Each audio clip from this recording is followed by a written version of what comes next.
In this video, I'm going to introduce you to the Photoshop interface. So once you have opened up Photoshop, you will probably see a landing page like this.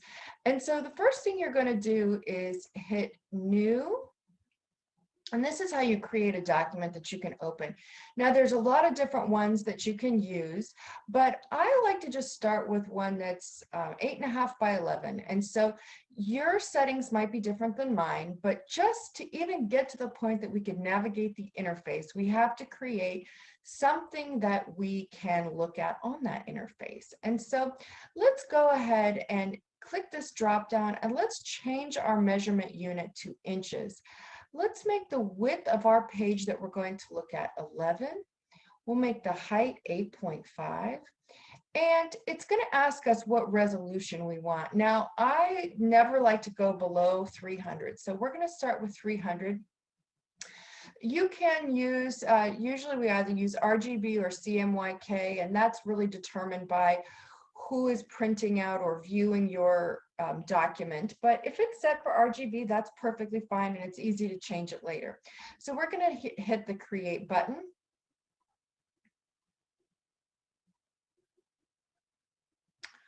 Okay, so this is your interface. Now let's take a little tour. You will see along the top probably some familiar tabs, File, of course, Edit, Image, Layer, and we'll be using several of these throughout our use of Photoshop. And if you need a help, there's a help menu over here as well. If your screen does not look like mine for whatever reason, if you hit the window button and start to click through these are all your different toolbars that you can load onto your workspace.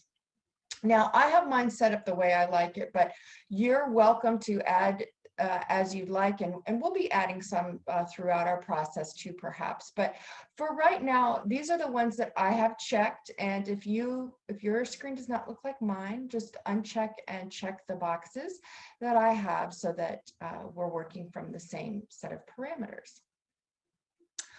Okay, over here you can see the same tabs here: minimize, restore, and close. And if I hit these buttons, it's going to change how many documents I can see in Photoshop. You can see along this underneath here, you have a color tab and a swatch tab. Now, these are swatches that are just kind of preloaded in here, but we can create our own swatches of colors that we're going to use in our document, and we can navigate to those here. You also have the ability to work with different libraries within Adobe, but I usually don't do that. I generally just keep it simple. Down here, the Layers tab should be showing, and the layers are just exactly like layers when we're sketching. So in previous videos, you've seen me layering tracing paper over hidden line drawings or vellum over grids to create perspectives, and Photoshop works the exact same way. Right now, we only have one layer here, and that's the background layer, but we'll be bringing in other layers later. If I hit this little eyeball, I can turn this layer on and off, but because this is the background layer, it won't let me. But if I had lots of different layers down here, I could hit that button and turn them on and off. The lock over here, when you click this on other layers, it doesn't really work for the background layer, but you can lock them so that they do not move. You can see here, we also have some other commands that will allow us to mess with the different effects of the layers and change the opacity and fill as well. We can also throw away layers and add layers over here. So you can see there's a trash can here to throw away layers and a plus sign to add a new layer. So we'll play with that more later. You can see here, we also have our modify commands along here. We've got some swatches showing similar tools that we've used before: zoom, pan. You can create some boxes, text boxes, select, erase, all the different things that we want to do in Photoshop. We'll find those here. I also have rulers that I can click and drag. For example, if I wanted to make sure that I had a 1/2 inch margin, I could click and drag these rulers over here, or these guides. This is the guide. These are the rulers over here. You can see here, I just click and drag, and I can drag those guides.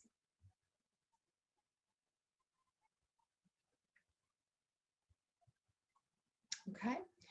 And then up here, you can see this is the name of the drawing that I'm working on. Now, right now, this doesn't have a name or a title, and you can see it's got information on how far we're zoomed in and the name of the layer and the settings here.